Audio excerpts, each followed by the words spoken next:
you are the leader. You are the captains of the team until you relinquish that role. And where a lot of times I find that the role gets relinquished too is like when the kids are growing up. We're spending so much time at work. We're spending so much time with expressing our loyalty to the capitalists that we're not spending time with the kids.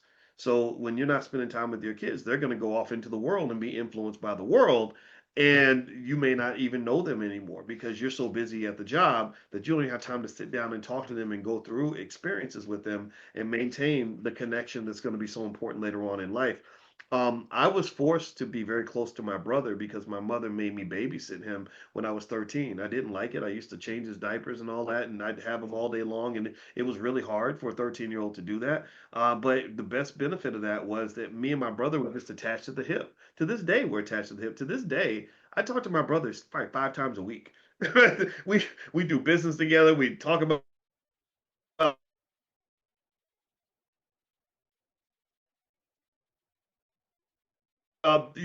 strategy together. He's awesome, right? Like he loves what I've done for him. I love what he's done for me.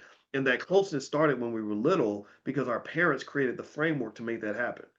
Just so the power of parenting, and I wish I could get people to really get this, who think that parenting is a nuisance or I ain't gonna date no woman with kids, just all these other silly conversations that are out there. I guess people, I don't know, people can have their own opinions, but what people don't understand is the opportunity to express your power. Like that's where your power is black people. It's in the family. It's in the home.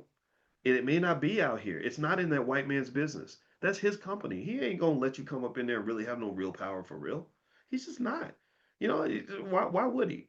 Right? Your power is right there in your family and in your home. And then if you understand economics, you can translate that family power into economic power. Like a unified family that's running a strong business is very, very difficult for anybody to exploit or penetrate. It just is. Everybody's well trained and all the two of the kids went to law school and a couple of them are engineers and they all love each other very much and love becomes the glue that actually allows for just a significant amount of infrastructure and security there. It's a beautiful thing. It's amazing to watch, but it has to be built with intentionality, and it's not typically built in families where all the parents do is train their kids to go work for white people. Then you have individual people all going out into the world defenseless and all being abused and mistreated and coming back to each other just so they can complain about how mean white people are to us. And so I don't again, this is my preference. I'm not saying that every other strategy is wrong. I'm just saying that I hear a whole lot of complaining and I don't hear a whole lot of celebrating.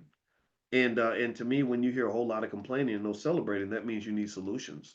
Do you agree with me? I hope someone understands where I'm coming from. I'm not trying to sound like a pessimist, but I don't think that this existing strategy is actually working.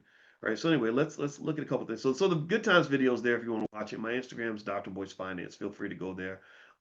This is Bloom Energy. A lot of you know about this stock. I just gave an update on this stock. I imagine Bloom is probably exploding due to what's happening in Venezuela, but there's no guarantee that it's going to explode. But I would imagine most energy stocks are going to get hit pretty positively as a result of this.